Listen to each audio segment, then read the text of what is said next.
IDFC first bank से जुड़े कथित घोटाले पर हरियाणा के सीएम ने साफ कर दिया है कि 24 घंटे के अंदर पूरी रकम वसूल कर ली गई है। इसमें 556 करोड़ रुपए की रिकवरी और करीब 22 करोड़ रुपए की ब्याज की राशि भी शामिल है। अब बड़ा सवाल यह है कि क्या ये रिकवरी बैंक ने खुद की है या फिर जिन खातों से रकम ट्रांसफर होने की बात कही जा रही है उन्हें सीज करके पैसे को रोका गया है। फिलहाल जांच का मुख्य मुद्दा यही है कि ये घोटाला आखिर कैसे हुआ, बैंकिंग सिस्टम पर भरोसा कितना रखा जाए। ठीक है, गवर्नमेंट के पैसे थे, गवर्नमेंट का दबाव आया, गवर्नमेंट के पैसे उसको वापस मिल गए, लेकिन एक आम ग्राहक के लिए भी तो बहुत कुछ है इसमें। एक आम ग्राहक जिसका खाता सिर्फ इसी बैंक से नहीं बाकी दूसरे बैंकों से भी जुड़ा हुआ है, क्योंकि एक पहला केस नहीं है जिसमें इस तरह के फ्रॉड्स का उजागर हुआ है। तो एक आम व्यक्ति जिसका खाता बैंकों में है उसके सवाल मन में बहुत सारे उठते हैं। इंटरनल कंट्रोल फेलियर, ऑडिट्स की स्थिति क्यों ठीक नहीं थी, आज हम इसी पर चर्चा करेंगे। मेरा नाम है दीपक डोभाल, आप देख रहे हैं आपकी खबर आपका फायदा। आज आईडीएफसी फर्स्ट बैंक के बहाने हम पूरे बैंकिंग सिस्टम में कौन कौन सी वल्नरेबिलिटीज हैं इस पर चर्चा करेंगे खास मेहमानों के साथ। पहले ये रिपोर्ट देखिए।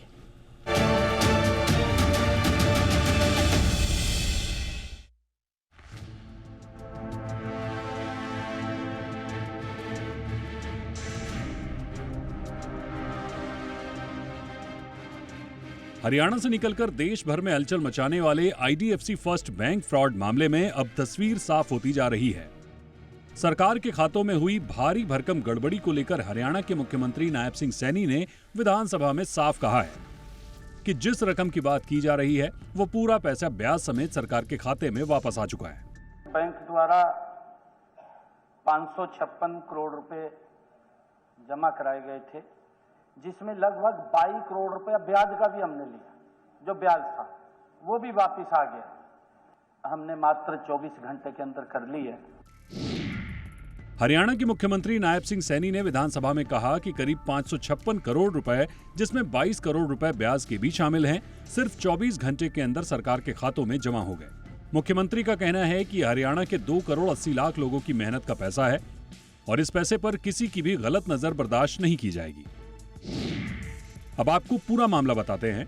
रविवार को आईडीएफसी फर्स्ट बैंक ने एक्सचेंज को जानकारी दी थी कि बैंक की चंडीगढ़ ब्रांच में कुछ कर्मचारियों की तरफ से धोखाधड़ी की गतिविधियां सामने आई हैं। बैंक के मुताबिक हरियाणा सरकार से जुड़े खातों में करीब 590 करोड़ रुपए का फ्रॉड हुआ।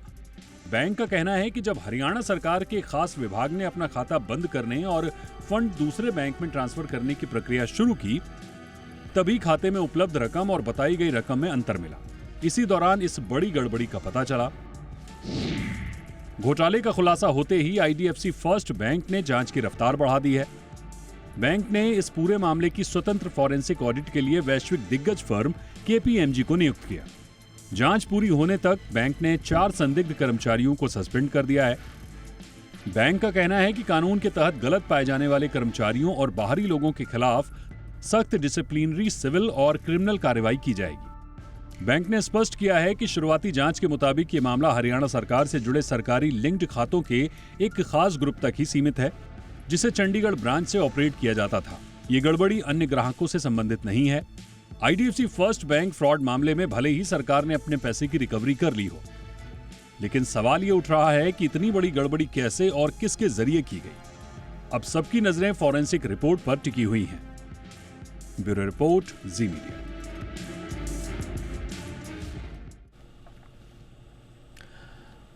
बहुत ही खास मेहमान इस वक्त हमारे साथ जुड़ चुके हैं। एके मट्टू सर हमारे साथ जुड़ चुके हैं, पूर्व जीएम आरबीआई से। बहुत बहुत स्वागत है आपका हमारे शो पे मट्टू सर।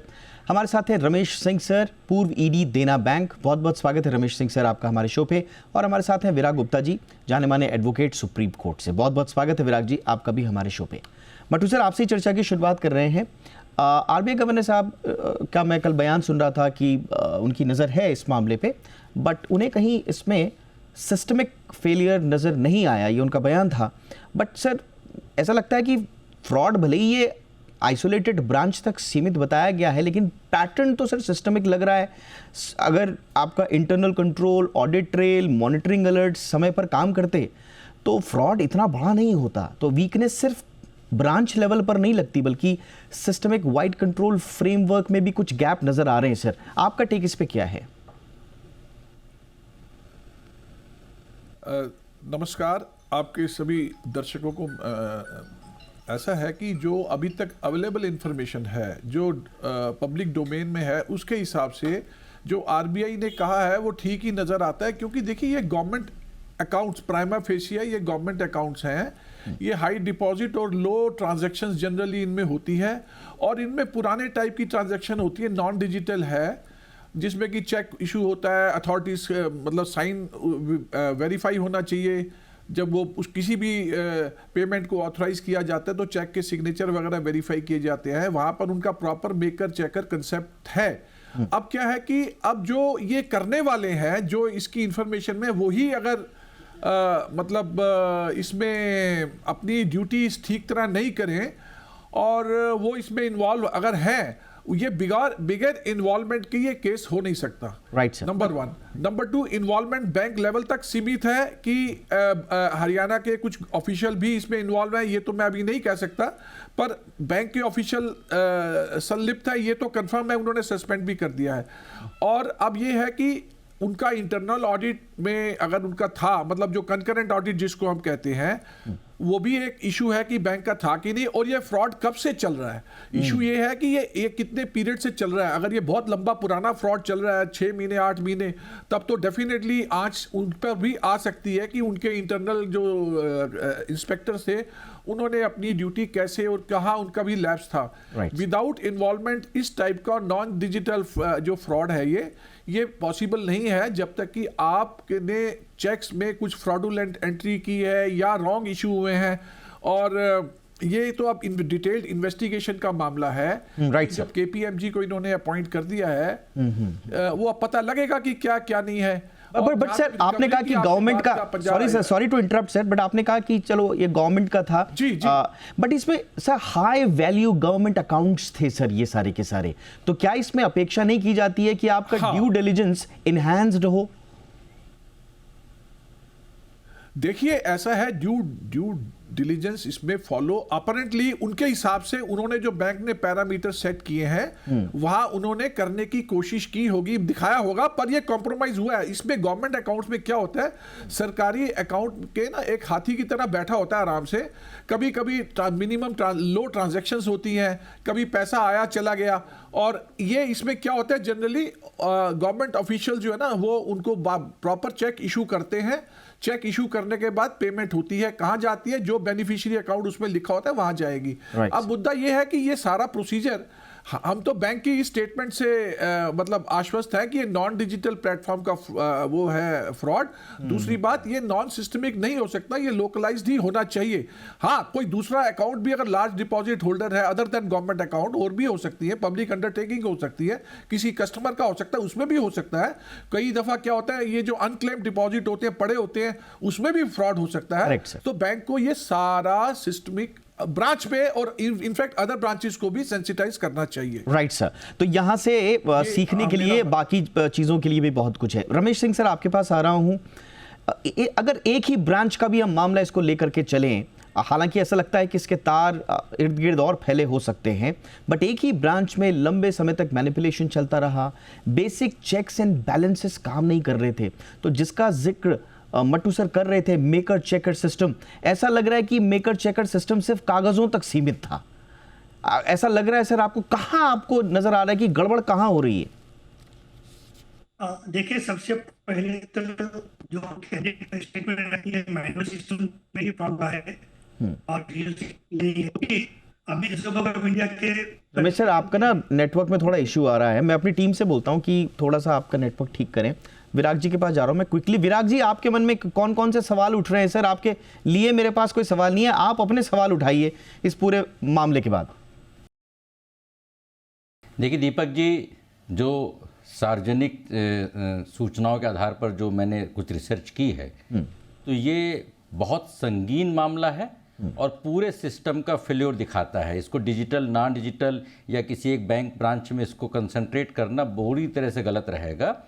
कुछ मेरे सामने आंकड़े हैं कि इस पूरे मामले में 170 खाते में 391 ट्रांजैक्शंस हुए हैं और ये अमाउंट कोई छोटा मोटा अमाउंट नहीं है। बैंक ने पैसे वापस कर दिए और इसको सरकार अपनी विजय के तौर पर घोषित कर रही है।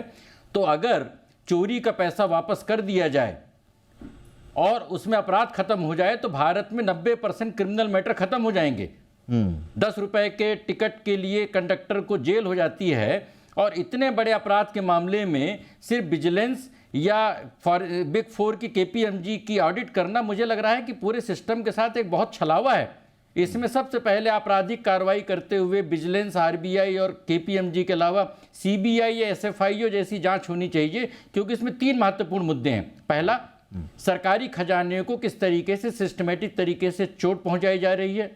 दूसरा, बैंकिंग सिस्टम का फेल्योर कैसे है। और तीसरा, सरकार में किस तरीके से चीजें हो रही है। क्योंकि मैं आपको एक उदाहरण बताता हूं, कुछ दिनों पहले उत्तर प्रदेश में कई जिलों में पेंशन घोटाला हुआ जो राष्ट्रीय स्तर पर रिपोर्ट नहीं हुआ, और वहां पर जो ट्रेजरी अफसरों ने मिलकर के फर्जी तरीके से पेंशन के घोटाले की रकम को सैकड़ों करोड़ रुपए के घोटाले किए। इसी तरीके से लालू यादव ने चारा घोटाला किया था। उन घोटालों में फर्जी कागजात सरकारी अफसर बनाते थे, यहां पर फर्जी कागजात बैंकों ने बनाए हैं। और बैंकों की भूमिका पर कुछ दिनों पहले सुप्रीम कोर्ट के चीफ जस्टिस ने सख्त टिप्पणी की है कि जो डिजिटल अपराध हैं या जो नोएडा में जो बिल्डर बैंकिंग का नेक्सस है, बैंकों के बगैर संभव नहीं है। एक आरबीआई की रिपोर्ट है जिसके अनुसार 2024-25 में 23,879 मामले थे, 34,771 करोड़ रुपए के फ्रॉड हुए हैं। इस मामले में जो 5 सिस्टमेटिक फेल्योर दिख रहे हैं जी, कि जब बैंक के एफडी या बैंक के अकाउंट से पैसे ट्रांसफर किए गए, तो जो स्टेटमेंट ईमेल किया गया, वो स्टेटमेंट ईमेल क्यों नहीं किया गया। मोबाइल अलर्ट कहां किसके पास पहुंचा, एसएमएस किसके पास पहुंचा, फाइनेंस डिपार्टमेंट क्या कर रहा था।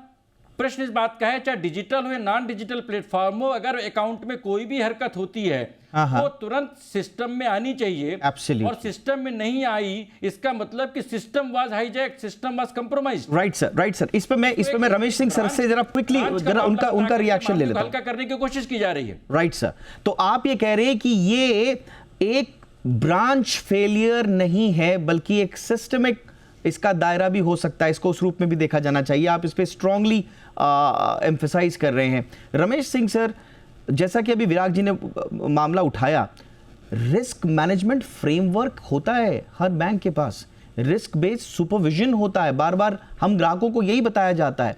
और उस रिस्क बेस्ड सुपरविजन में भी इंटरनल अगर मैनिपुलेशन हो रहा है, risk assessment model branch level पर ही फ्रॉड पकड़ने में अगर असफल है सर, तो फिर ये जो बड़े बड़े हमको रिस्क डैशबोर्ड दिखाए जाते हैं ग्राहकों को बेवकूफ बनाने के लिए सर, ये सिर्फ हेड ऑफिस तक सीमित होते हैं, सिर्फ ग्राहकों के इंटरफेस तक सीमित होते हैं।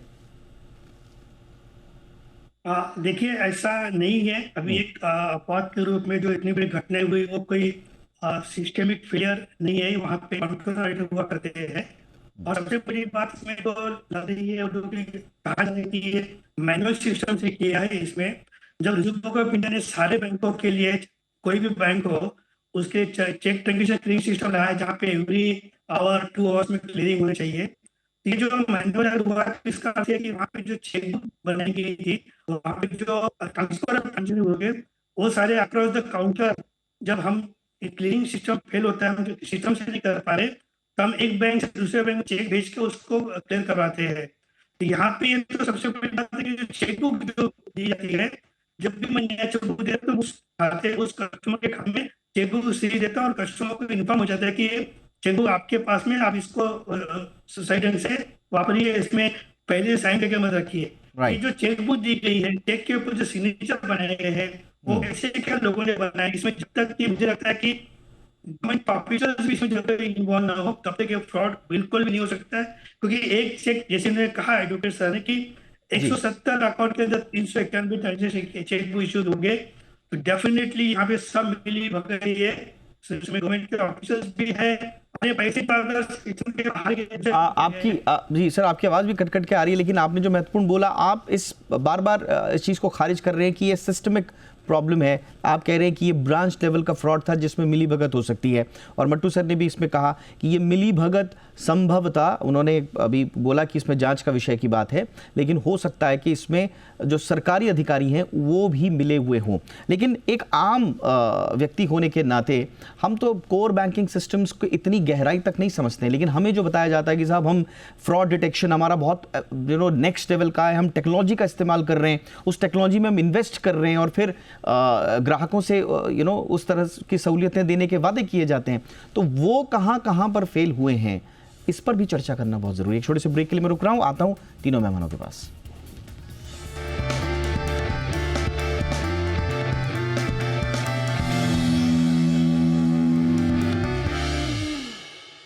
ब्रेक के बाद आपका स्वागत है।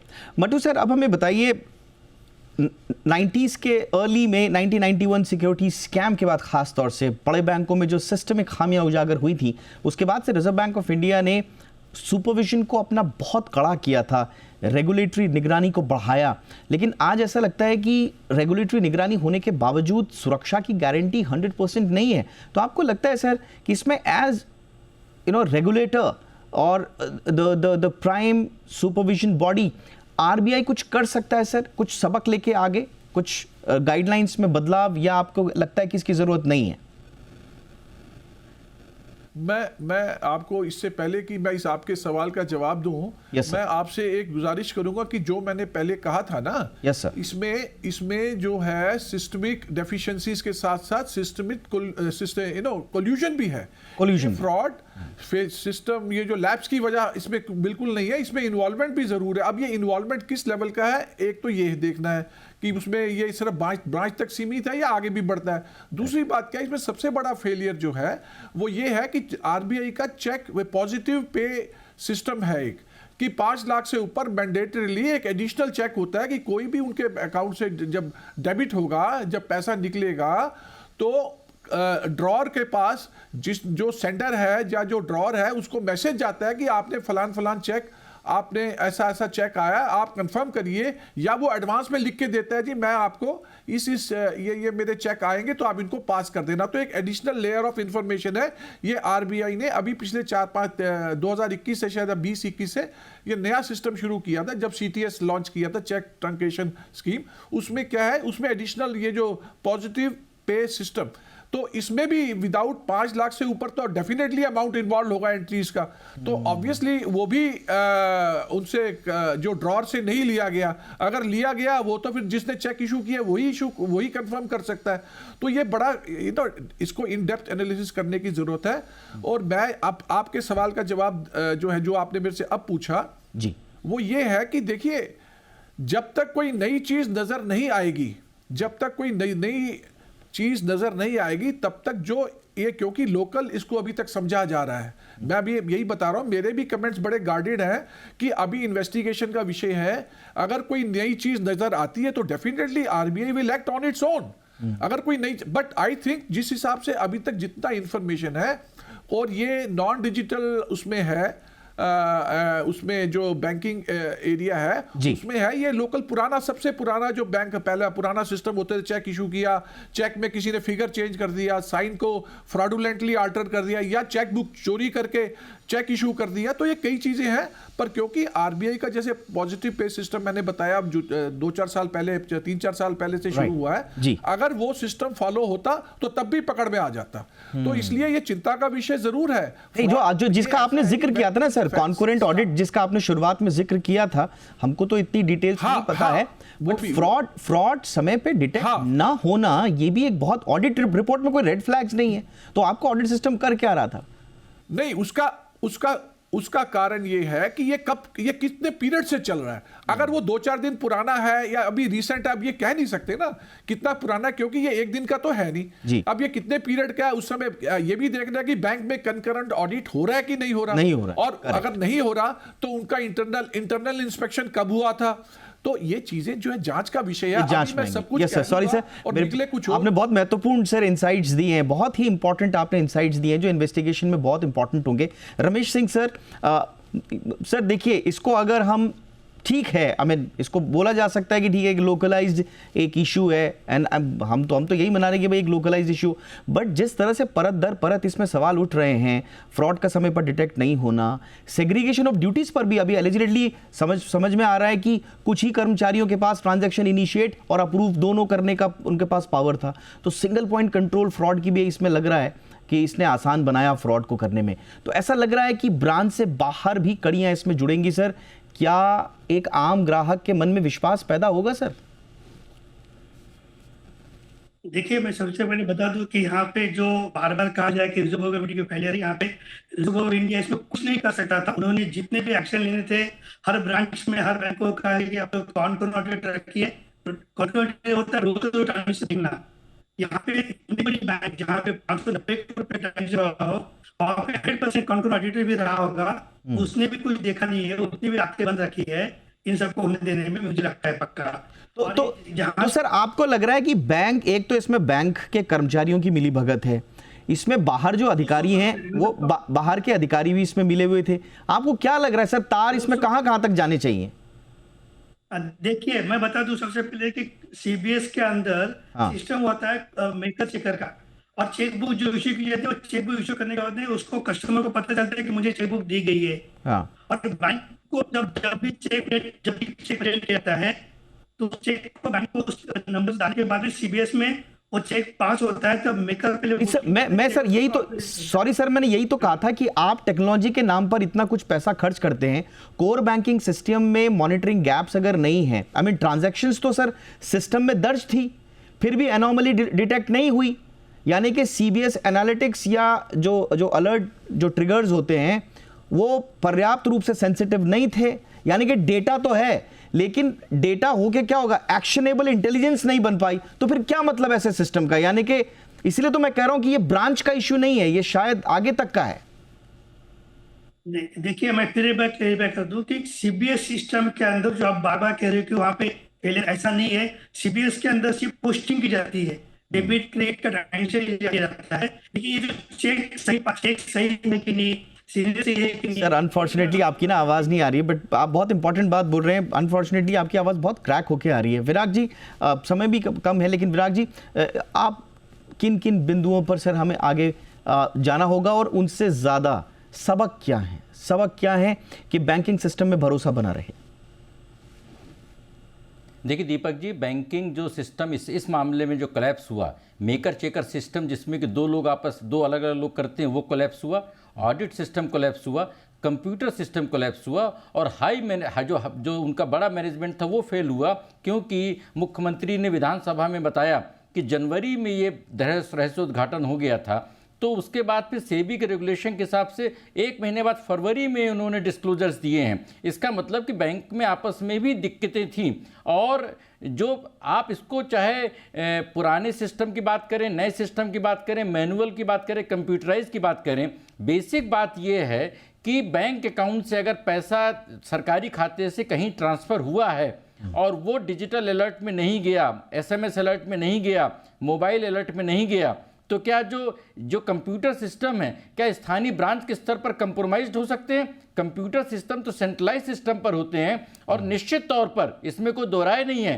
कि सरकारी विभागों की मिलीभगत थी, क्योंकि सरकारी विभागों को ऑनलाइन तरीके से या डिजिटल तरीके से अपने खाते की रकम की जो उनको पास मॉनिटरिंग करना जरूरी है। तो ये एक, और मैं आपकी तारीफ करूंगा कि आप इस तरह के संगीन विषयों पर जब बहस करते हैं तो पूरे सिस्टम की खामी उजागर होने के साथ उसमें सुधार की जरूरत महसूस होती है। मुझे लग रहा है ये सिर्फ एक ब्रांच का मामला नहीं है, एक बैंक का मामला नहीं है, पूरे बैंकिंग सिस्टम का और सरकारी खजाने की सुरक्षा का सवाल है। Absolutely sir. अब ये ब्रांच लेवल इशू है, ये सिस्टमिक गवर्नेंस की एक बड़ी डिबेट है, इस पे बहुत चर्चा होनी चाहिए। मट्टू सर, समय की कमी है सर, कुछ समअप करना चाहें कुछ सेकंड? एक मिनट मैं ये करना चाहूंगा कि देखिए इसको आईडीएफसी बैंक को ऐसे उनके पास कई गवर्नमेंट डिपॉजिट है, क्योंकि ये डिपॉजिट तो मुश्किल से 0.5% है उनके जो कासा डिपॉजिट है।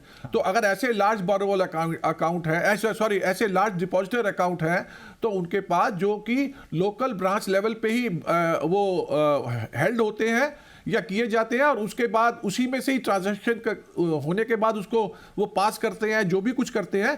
तो ऐसे सभी मामलों में वो एहतियात बरतें। आईडीएफसी बैंक ही क्यों, ये सभी बैंकों को ये ऐसा सिस्टम अपने यहाँ एक बहुत इंपॉर्टेंट आपने टेक अवेज बता दिया, राइट सर। यानी कि क्या इससे सीख मिलती है वो भी आपने बता दिया, आईडीएफसी को भी आगे क्या सीखना है और बाकी बैंकों के लिए भी। एक लास्ट लाइन कि this is a case of when fence eating the crop.